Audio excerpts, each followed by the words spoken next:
এবার সাকিবের সামনে শাশুড়িকে তৃপ্তি সহকারে খাওয়ালেন শবনম বুবলি।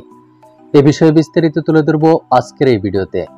আর তাই ভিডিওটি না টেনে শুরু থেকে শেষ পর্যন্ত দেখে সঙ্গে থাকুন। প্রিয় দর্শক, বর্তমানে টলিউড সুপারস্টার শাকিব খান খুবই ব্যস্ত সময় পার করছেন, কেননা আগামী মাসে শাকিব খান অভিনীত প্যান ইন্ডিয়ান মুভি দরদ সিনেমা মুক্তির উপলক্ষে বিভিন্ন কার্যক্রম নিয়ে সারাদিন ব্যস্ত সময় পার করেন টলিউড সুপারস্টার শাকিব খান। আর তাই নির্দিষ্ট সময় বাড়ি ফিরতে পারেন না মেগাস্টার শাকিব খান।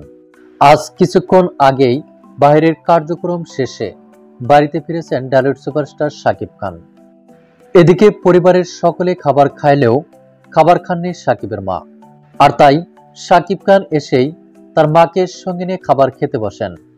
বুবলিও আজ বিভিন্ন ধরনের খাবারের আইটেম করেছিলেন। স্বামী ও শাশুড়িকে খাবার বেড়ে দিচ্ছিলেন শবনম বুবলি। এদিকে ঘনিষ্ঠ এক সূত্রের মাধ্যম থেকে জানা যায়, সাকিবের সামনে শাশুড়িকে তৃপ্তি সহকারে খাওয়ান শবনম বুবলি। এরপর আবারও শাশুড়িকে খাবার দেওয়ার চেষ্টা করলে সাকিবের মা সাকিবের দিকে তাকিয়ে থাকেন। সাকিবও তার মায়ের দিকে হাস্যোজ্জ্বল লোকে তাকান।